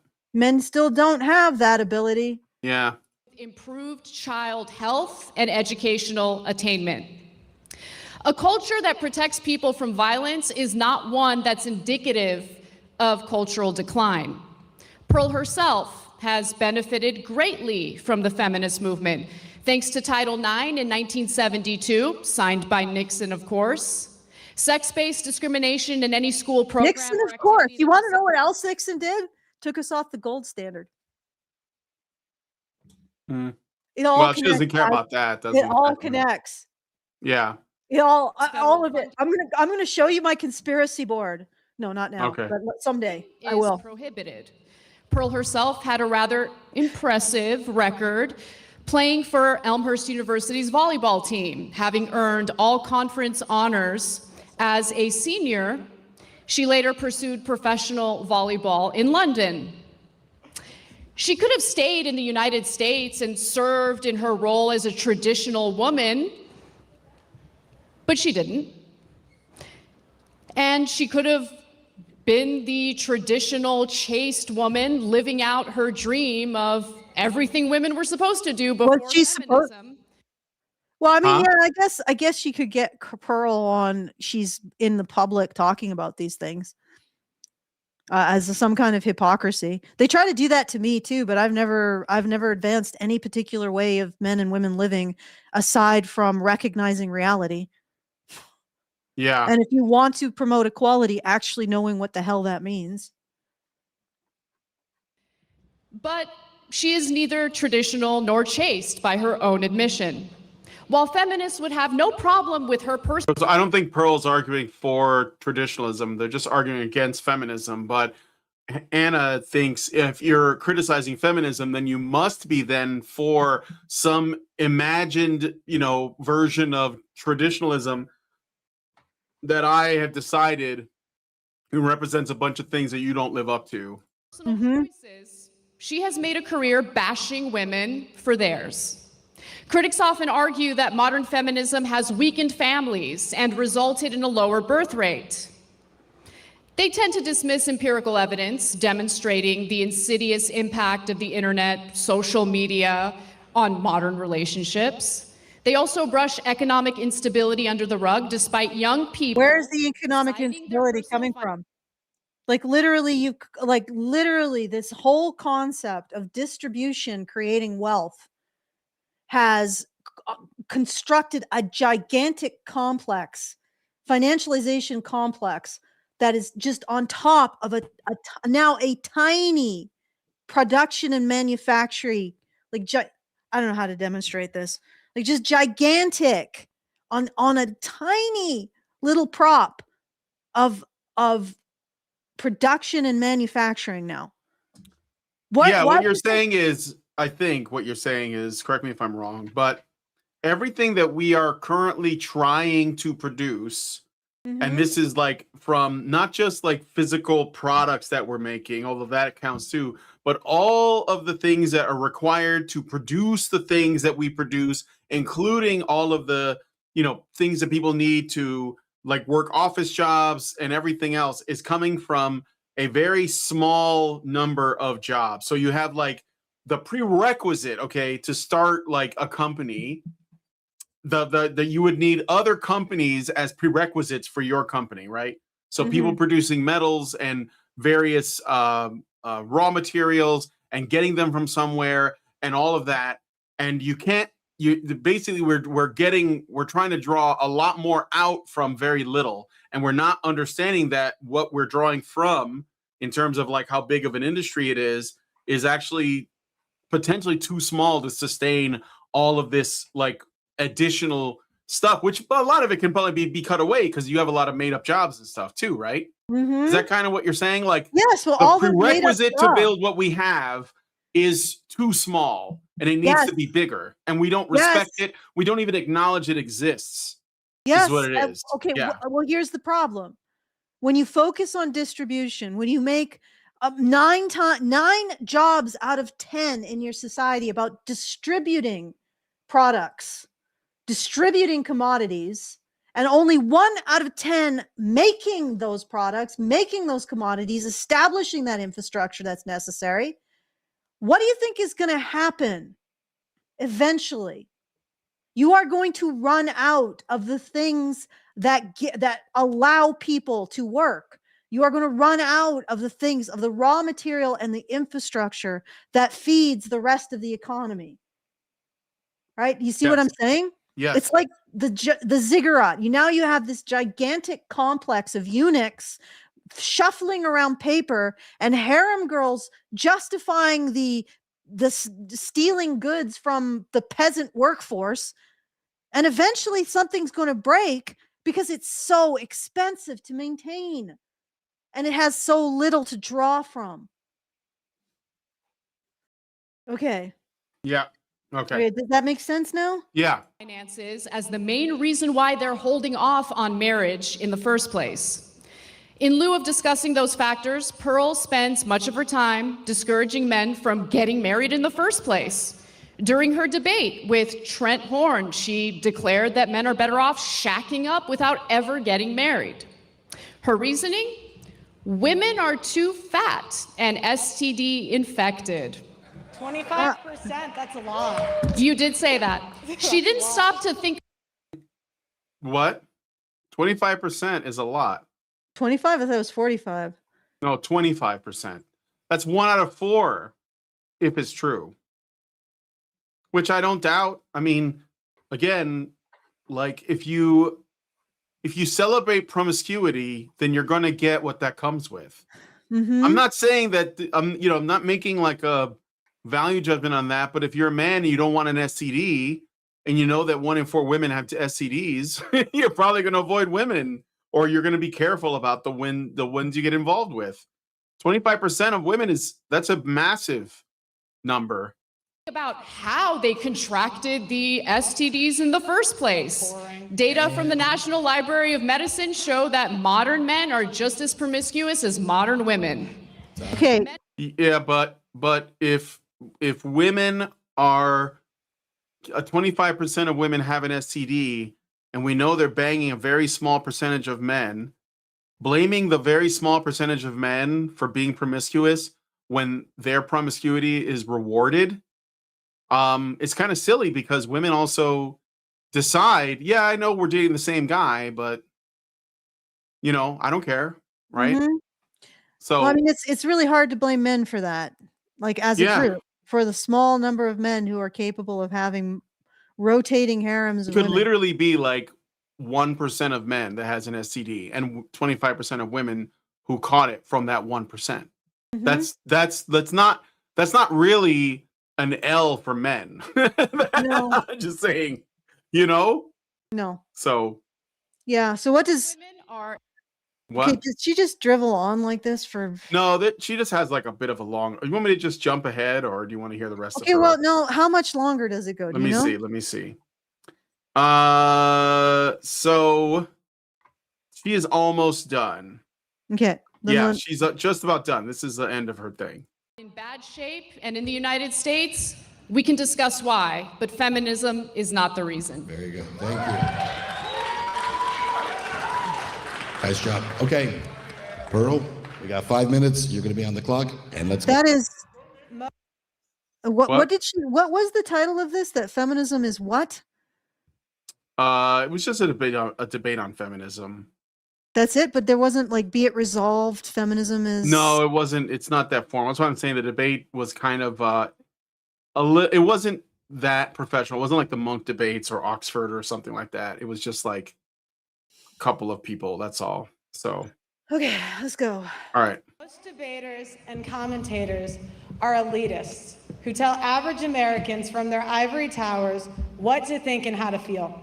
My answer to this question not only comes from covering current events and researching the facts, data, and statistics, but also in my professional experience interviewing over 1,000 people in America and Western nations. Feminism has given women power, and power corrupts. And that's what's happening. Feminism is robbing men of their disposable income and their prime earning years. Feminism has empowered women. It has empowered women to be sexually promiscuous. Feminists say that they fought for women to not subject themselves to the approval of men. Why then are 5 to 10% of women between the ages of 18 to 25 on OnlyFans or other prostitution websites? So 10% of women between 18 and 25 are on OnlyFans, according to this. There are more online prostitutes. Do you think a man, I mean, yes, there's a simp born every minute, but do you think like the men are drawn to those women, like that they want to be with those women? I think that men are becoming a lot more discerning. In America than female Walmart employees. 1 of 3 women will catch an STD at some point in their lifetime. 90% will catch HPV, which is incurable. Feminism has empowered women to abort 1/8 of the world population and 1/3 of Gen Z. Feminists have been so empowered to commit paternity fraud. Paternity fraud is unpunished in any state in the USA or any country in the West. If done correctly, a man will have to pay for a child he was fooled into believing was his until that child reaches maturity. In some states, that man will also have to pay for that kid's college. That is slavery and is forbidden under the 13th Amendment. 1/3 of paternity tests are negative by the American Association of Blood Banks. Feminism has empowered women to rob. Yep. Okay, so did you want to say anything about that? this is a debate between two incompatible frames. Mhm. Anna Kasparian is not going to recognize anything but women's benefit as a judgment stick for anything. Like based on what she's saying, because what Anna is basically saying in her opening speech is the way we judge everything is by its benefit to women. Right? Yeah. And then Pearl is coming back with these are the problems that have been created by this form of benefiting women. I'm curious how Candace Kasparian is going to respond to that. But I suspect that she's going to respond in a way consistent with somebody who does not understand that we need to consider women's effect on society, like on the commodities market, on academia, on gaming. We need to consider women's effect on comics and publishing industry, right? And NGOs. And we need to consider women's effect on men, right? And then we need to recognize that not every single effect that women have is good. And this is what this is 100% what Pearl is arguing. She's arguing that we have to recognize that not everything that women do is good, right? Anna is in the framework in which the only good that can be recognized is good done for women and by women. That's it. Mm-hmm. The only good she can recognize. So this is going to be a clash of completely incompatible frames. I am curious on how Anna responds to this, but also I want to make sure that we don't overstay our welcome, shall we say, in terms of this as well. So Okay. yeah, I'll play some more Pearl's thing. yeah. Rob men of their time, their resources, their reputation, their children, and in the most extreme cases, their lives. They do this through child support, alimony, false allegations, and paternity fraud. How many people in this arena have a brother, a father, an uncle, or a friend who has gone through this meat grinder? Anna has been on the air for 15 years and is completely oblivious to these issues. Well, Anna? Oh, Anna corrected Pearl and said 20. Anna's corrected Pearl, that's all. Okay. Well, that's essentially the most important thing. Yeah, look at the smugness that she's got. Yeah, she's like, I'm a pro. I don't have my I'm better than you soundbite, but yeah, she's totally thinking that. But genocide of the lives of millions of men. Standing on the sidelines of the arena, I have 33-year combat veteran Terrence Popp. He served through 3 wars and was almost killed in 2. He got married, had 2 children, and served in shout out to Terrence Popp, who's at the debate. the United States Army. Terrence Popp was deployed to Iraq in 2004, and as a member of the airborne infantry, he was wounded by a roadside bomb and suffered a TBI and a stroke from the blast. He was evacuated out of the country, and it took over 2 years until he had recovered. While he was recovering, his wife was plotting to divorce him. His wife murdered his 6-year-old chocolate lab out of spite because he filed for divorce first. When he confronted her, the response he got was, "I told you I did not want you living here." At this point, he was forced to leave the marital home and live out of his car. The divorce took away his home, his children, and left him penniless and saddled with a child support payment he could not afford. Terrence had to pay $144,000 over a 12-year period for a divorce that his wife was empowered by feminists to plan and execute. Terrence went into court to fight for 50-50 custody. Terrence was called a murderer and an assassin in open court and was given 96 hours a month with his children. 96 hours a month is not a father. While homeless, he spoke to many other men who would never get off the streets due to child support arrearages and penalties, and the men constantly getting arrested for unpaid child support. The disparage of losing his children and his home, and his PTSD and constant pain from his wounds, he became suicidal. While at his post in 2008, a former commander of his came to see him to secretly say his last goodbyes. The next day, Mr. Popp's former commander put on his dress blues and went to the Holy National Veterans Cemetery and blew his brains out. Terrence Popp was notified of the death and was shocked because he was planning to commit suicide in the exact same manner. So in effect, his former commander took the bullet that was meant for him. Terrence Popp decided he would not kill himself and has spent the last 20 years saving 576 men from suicide with comedy. If you look to the left of the stage, Terrence is holding the dog tags for every life that he has saved.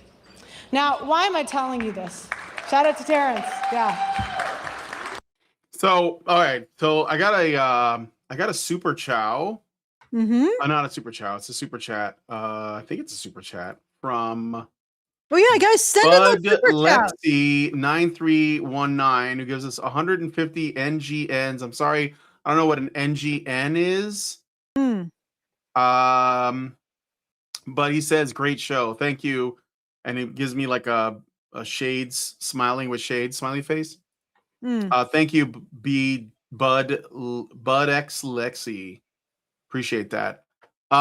Yeah, so here's the thing, just to sort of like give you guys a general summary. We're going to look at more clips here, but Pearl is using anecdotes. She throws some data, but it's mostly like, here are some stories. I've spoken to this many people. And Anna is leaning into like hard, what she would consider to be hard statistics from this academic institution or this organization. And unfortunately, the audience overall overwhelmingly sided with Anna, as well as a lot of the people who responded to this online.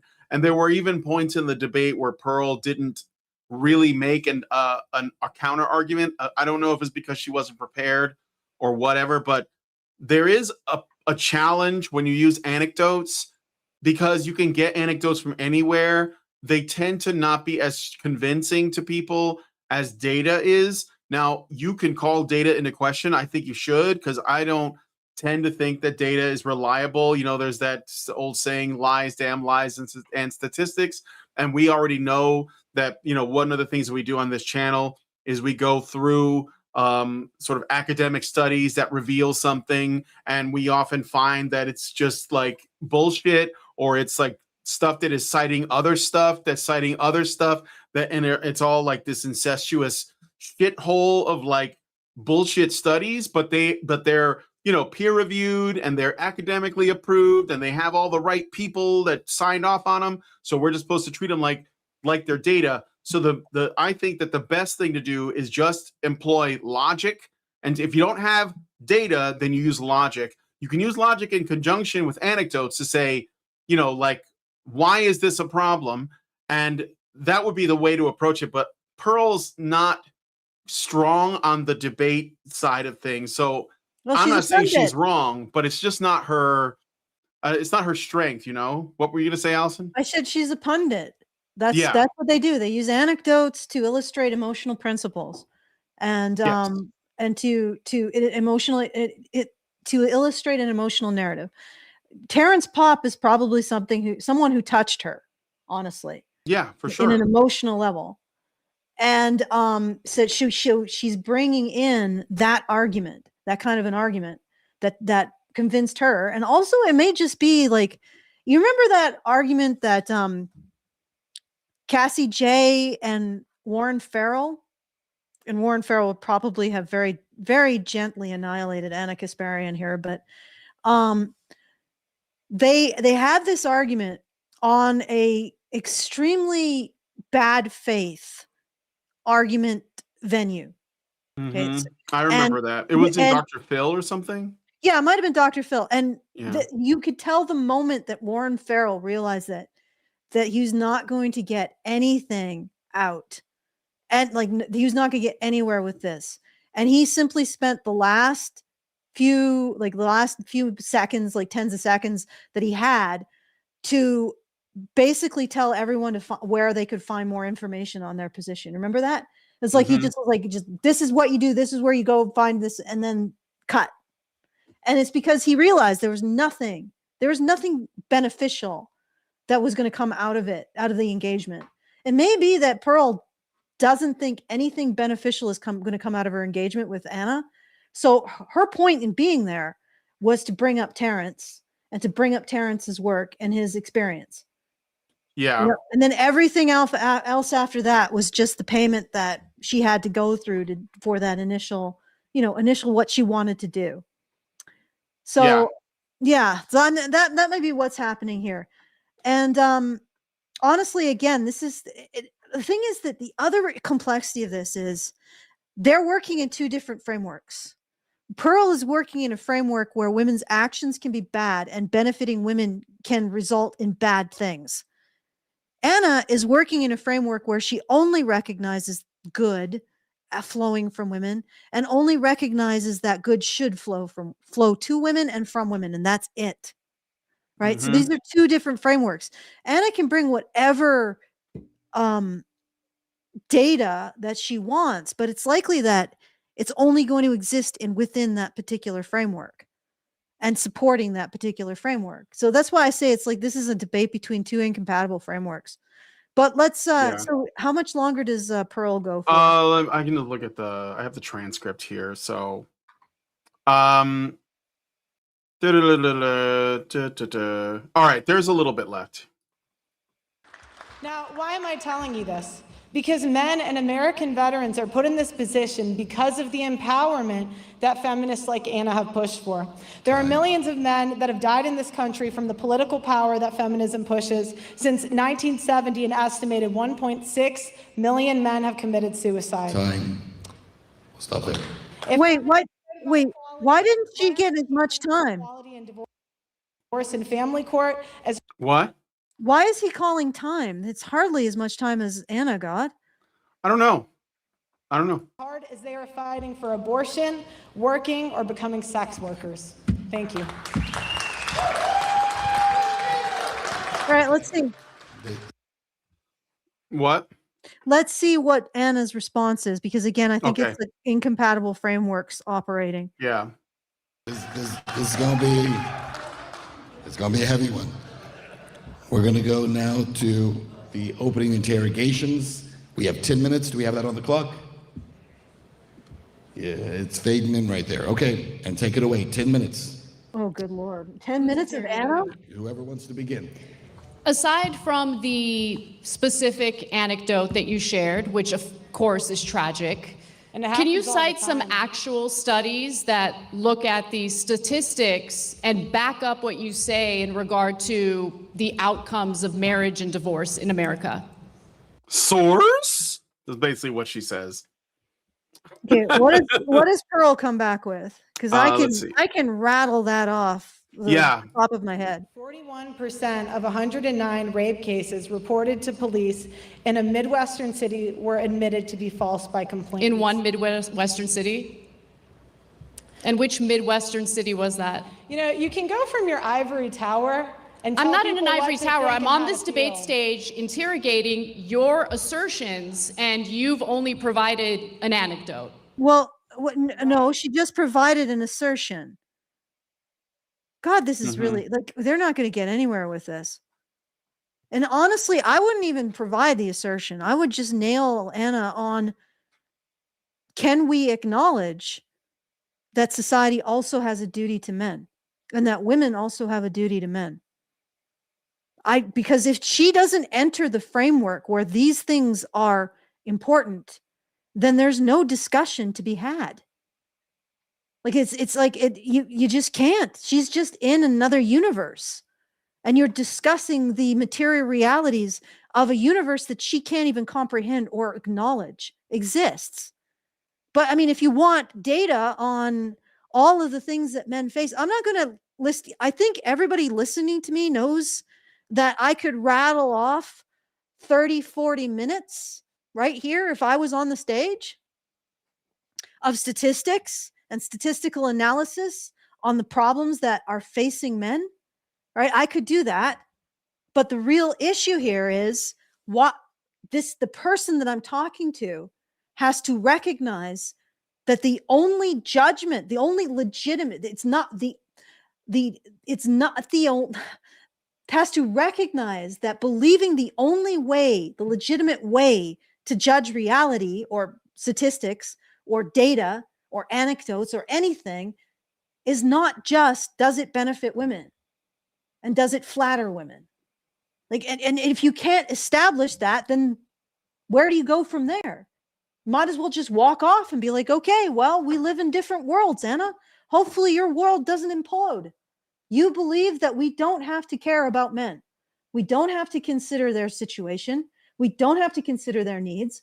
And by extension, what's really interesting about that behavior is that we don't have to consider what the industries that they generally are employed in that are majority male need as well. This is the funny thing. It doesn't just stop with what men need, domestic violence against men, sexual assault against men, all of these other issues that men face as men.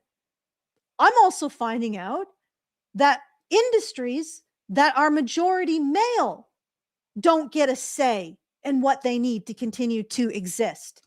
They don't get a say. They get silenced. So we are silencing the men who produce the commodities, men who produce the metal, the men who deliver electricity. We're silencing all of these industries that are majority male. We're treating them as like an infinite good that can never be expended. And if they do have any complaints, they're just toxic labor bros or something, right? So this is what I'm seeing. And if you think, Anna Kasparian, that is a framework that will continue to produce a prosperous society, I invite you to just live with the results of it, because we are living through that now. We are living through the results of ignoring the men who make our world possible. We are living through it now. Hallelujah to us. Maybe that's the wrong thing to say. Yeah. So frameworks meet reality. Like when you have these, she has a framework.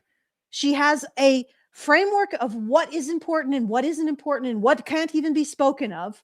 And these frameworks meet a reality, and the frameworks either work in that reality or they fail. And sometimes people just need to go through the failure condition.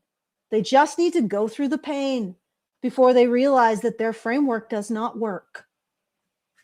And that's all I can say, is that maybe only pain can redeem this kind of attitude. All right. By the way, guys, feedthebadger.com/justthetip. Someone send us feed the badger. Someone send us a tip. Feedthebadger.com/justthetip. Do it. Okay, let's keep going. All right.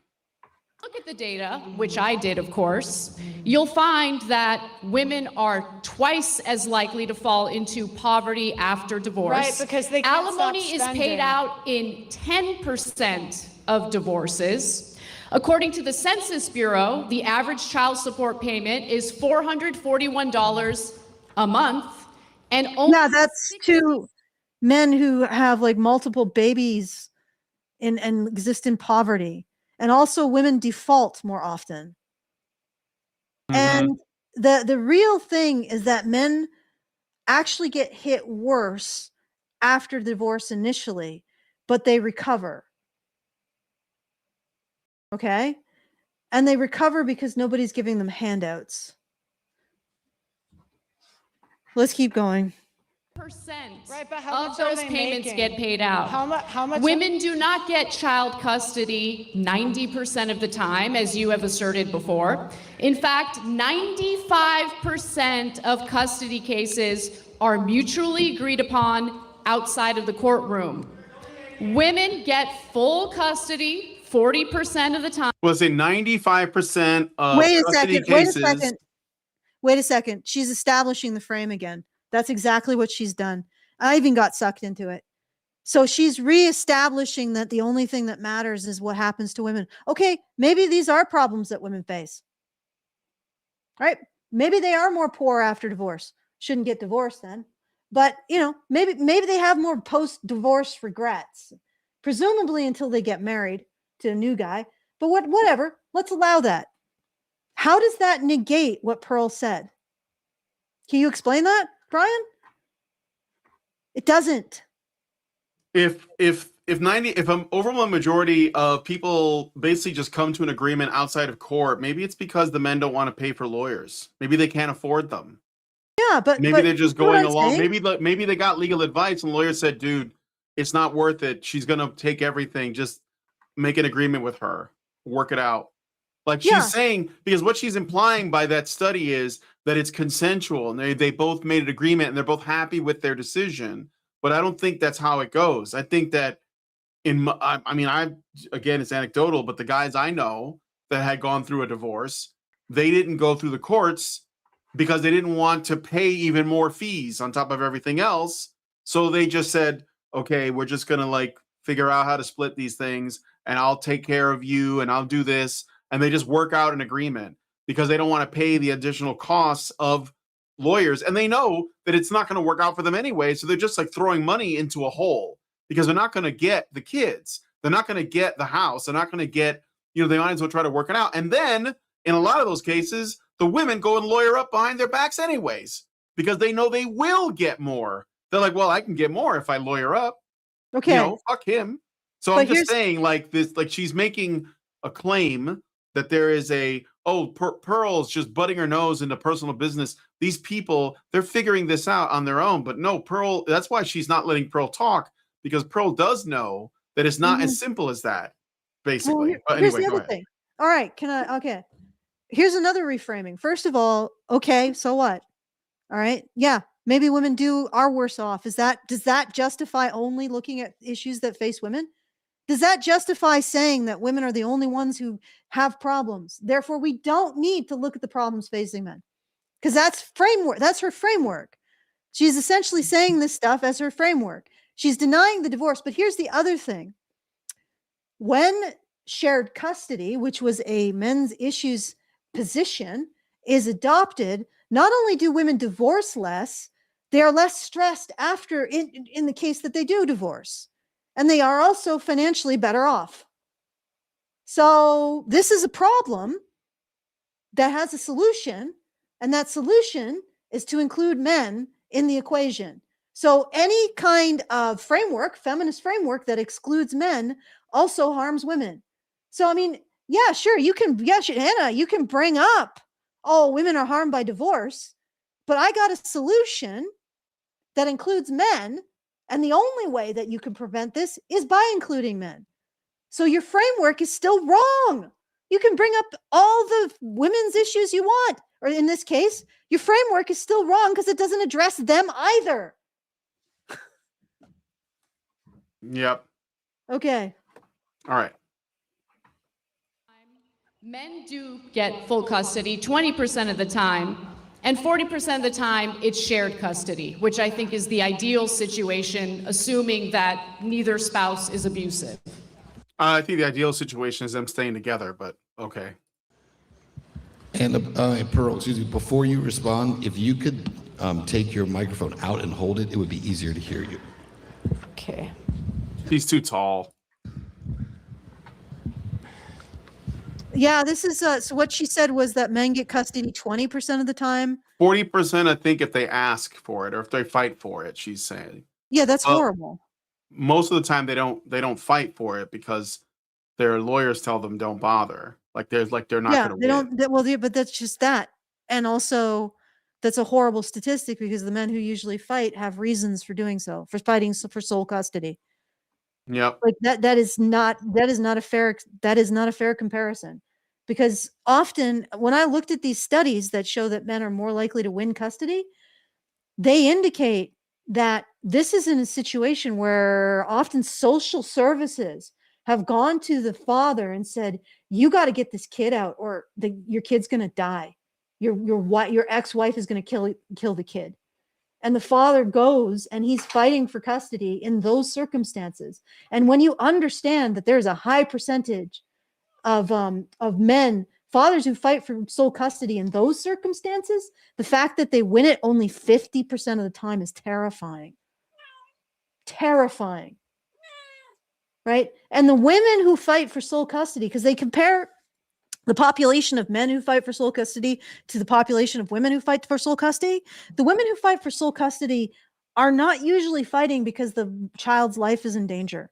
There is a non-insignificant minority of men who are fighting because the child's life is in danger, right? The women who are fighting for sole custody more often are fighting because they want to establish their property rights to the child. Over the child. Yes. Yeah. Like this, it's a fundamentally different group of people, and to compare them is actually, it's completely false. It is a failure of academic ethics. Okay. Yeah, All right. Void Cat is concerned, or she wants my water. Alimony and medical care and dental are not covered by that, so a lot of times it does go above 50%. Again, you can go through the facts, the data, and the statistics and manipulate them any way that you want. It's not But manipulation. There are Those are the 1.6 stats. million. There are 1.6 million men in this country. Men are 9 times more likely to commit suicide after a divorce. Compared to women, what's the number for women? It's lower. Really? What is it? 9 times more, you fucking idiot. So like a ninth of that, maybe? Yeah. Comparative analysis is real difficult for you, isn't it? Okay.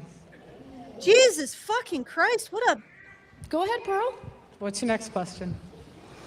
You have asserted that men shouldn't get married, that instead they should I didn't shack say up. that. What a fucking idiot you are, Anna. Men are 9 times more likely to commit suicide. Do you have the relative percentage? 9 times. Dumbass. That would have been a zinger right there, but Pearl didn't think to do that, so she ends up like I said, like optically it looks bad for Pearl. Yeah. But I'm pretty sure I picked that up instantly, didn't I? yeah, you did. Yeah.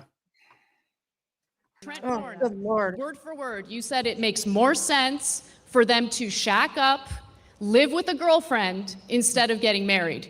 Do you think the advice that you give to men is the type of advice that will fulfill their lives? Because I'll tell you one Okay, Anna. Shut up. Shut your pie hole. All right. The reason why she's giving that advice is because the legal system is stacked against men. Right? She's giving it as self-defense advice. No, men are not necessarily going to be happy that way. I think my little black cat referee has decided that I have gotten incised enough for the day. But It's yeah, all right. Go ahead. like she's not saying this as an ideal circumstance. She's saying this is something that men need to do to protect themselves. And Anna's saying, "Oh, do you think that men are going to be happy?" Why are you bringing up men's happiness here? Do you even care about that? Right? Until the legal system is changed, and we have a model now of how it needs to change. Presumption of shared custody. It helps everybody. It helps the mother, it helps the father, it helps the children. The only people it doesn't help, you know, that meme of "Did you ask?" with Jesus. Did you forget to ask someone, or is there someone you forgot to ask? Yeah. Is there someone you forgot to ask? Yeah, the only people that the shared custody initiatives don't benefit are divorce lawyers and feminists. And of course, those two groups are lobbying to get rid of them. So we have a solution to all of this. It's shared custody laws. And I will grant the conservatives this. They recognized it. They stopped arguing that, oh, divorce, why are men divorcing? And they started recognizing the actual situation in family law and fixed it. So I'll grant conservatives a point there. And that's the solution, right? The solution to men not having to do this risk assessment and take defensive action against women is shared custody. The end. And in fact, shared custody. He's my rock. He's my Oh, foundation. sorry, that was an accident. Why did it play so fast?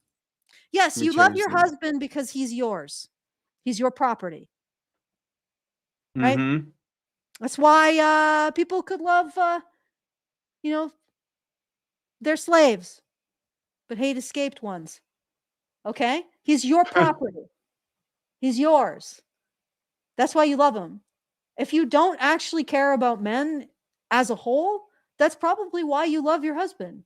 Not because he's a man, but in spite of him being a man. Because you've broken him in. He's butt broken, yeah. Okay, let's keep going. All but right. anyway. So she's basically saying, I actually like men more than you. This is what she's trying So to like what? establish. No, I know, but I'm just letting you know. But I did get a super chat from Joe Marks, 1929. Thank you, Joe Marks. He gives us $20 and includes like a dancing athletic pair saying thanks for being you. Thank you, Joe Marks. Appreciate it. Very strange, but A dancing very athletic cool. pair. A That's dancing athletic pair. Yes. a super chat or a super chat? It's a super chat. It's a super chat. Okay, thank you. That's All right. very much appreciated. Dancing athletic pair. Okay. Right. No, I think my that husband this is number one. I think this is going to be something that requires a twofer. Yes, well, I told you that, Allison. I told you this is a lot, but I think it's a good debate to go through. Oh yeah, definitely. You want to hear the rest of this bit, and then we'll just go. We'll do Yeah, another yeah, show on this sure. next week or something. Okay. Yeah, sure. We'll do a My follow up. career, but you know what my career did? When I met my husband, my career was already established. He, on the other hand, was couch surfing. He was in debt and didn't know what he wanted to do with his life. I married him anyway. You want to know why? Because I had the economic cares? to marry for love, not for Yeah, some but that's not all Chad women. to take care of me. How tall is So what? Like that's not all women. Wait, Pearl's response is great though. Listen. I married him anyway. You want to know why? Because I had the economic freedom to marry for love, not for some Chad to take care of me. How tall is he? Oh, he's 6'1", about your height. Oh, she threw shade at her too. So Pearl basically boiled it down for, you didn't marry him for love. Married him for height. Yeah. It's funny. Like this is Anna Kasparian kind of falling back on the romantic model of relationships as a default. So how we talk about gynocentrism as it is essentially the romanticization of marriage and relationships, which is basically an extension of like courtly love that goes back to like the medieval period. And she's using that as the standard by which like she can measure things. Like basically, if you marry for love, it's the only reason to do it. And I did it because I was financially like independent enough that I could like find a man just for like the good qualities I love about him. And maybe he's a good guy, but she did only start with this dude. Like her marriage to this guy is pretty recent. She was single for most of the time that she was with the Young Turks and stuff. And I think this marriage came out of COVID and like some of the nutty shit that was happening in LA.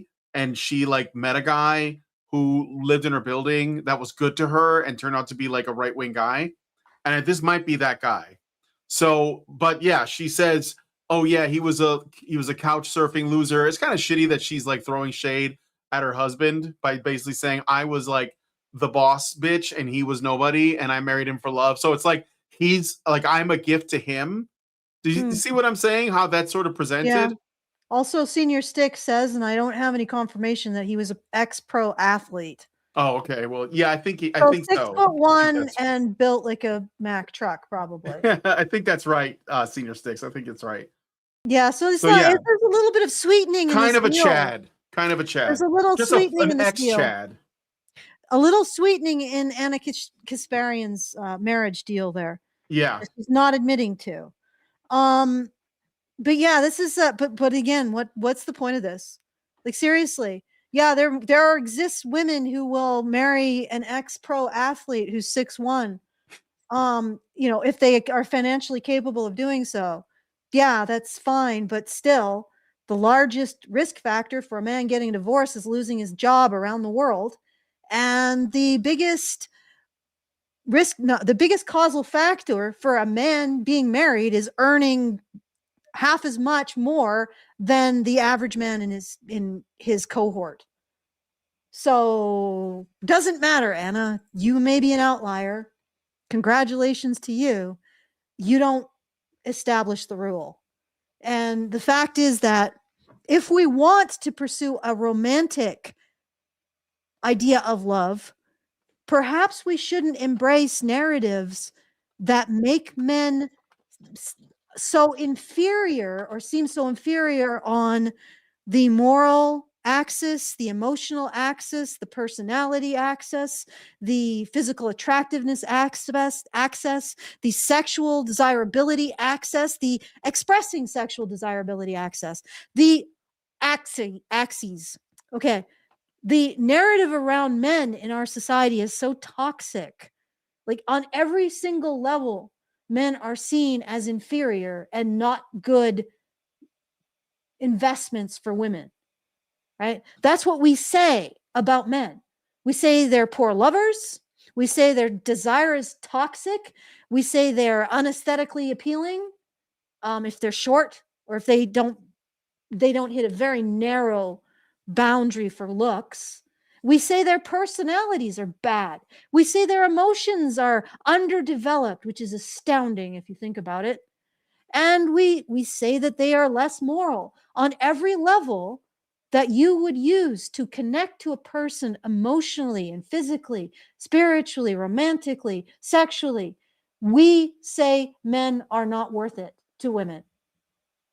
So if you're going to say, well, let's have a society where men and women unite on a romantic level, well, you've destroyed that too. So not only do women earn more, we've destroyed the romantic basis that could have, met us a bit somewhere. You see what I'm saying, Brian? We could have just leaned more on that to continue to have relationships between men and women. We destroyed that too. Somehow, men were more desirable when they made substantially more than women. They were more desirable on every metric. Society saw them as more desirable on every metric. On a moral metric, on an emotional metric, on a personality metric, on a physical metric, on a metric in terms of their desires and their desirability. You go back 60 years and men were being sold on every single metric, including the romantic ones, not just the financial. But we decided to stop doing that while kneecapping men financially. So if you want to pursue your romantic model, Anna, you got to stop shitting on men, which means you got to stop promoting feminism. There you go. All right. So you want to save this for next time? Yeah, well, I like, we're at 2 hours here, Brian. Yeah, I know. I'm ready to do that. That's fine. My body is ready for a break from this. This is a lot, but I do think that it's a good thing to look at, this debate. So yeah, we're gonna yeah, we'll revisit it. Follow up. We'll follow up next week. Yeah, exactly. And do more of this, but it's that's it. Well, let's do that. So. Okay. All right, that's a bit of a... All right, so guys, if you want to send really quickly, if you have any comment to make about this, feedthebadger.com/justthetip. You can do so after the show, but if you get it in really quick, maybe we can... Actually, you know what I'll do? I'll poke the voles. I shall poke the voles for you all and see if there's anything in the tube. Yet to poking. Let's see. This might be a little bit complicated because I had to restart, so I need to open everything up again. As you probably know. All right, so here we go. Opening this. Is it going to open? Only time will tell. Oh, here we go. Well, it's the beginning of the month, so It's a little bit further into the month. I mean, things are going by so freaking fast. Nope, we well, don't. February is a short one, so yeah, February is a short month. Yeah, it is. Like it's almost over now. February is sneaky like that. It's like I'm going to be done as soon as you start. Mhm. It's a very sneaky month.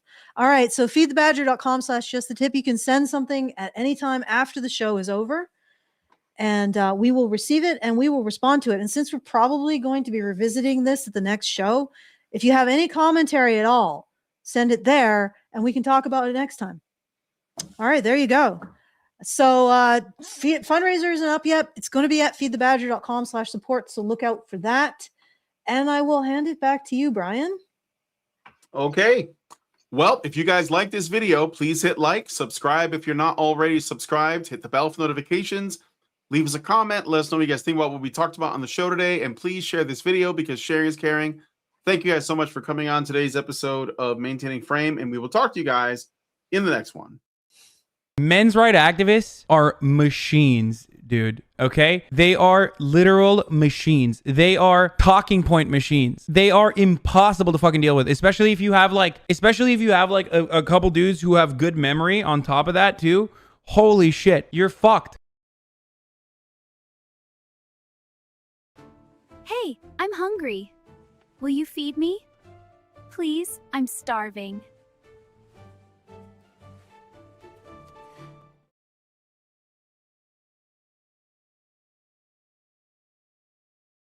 Please give this video a like and subscribe!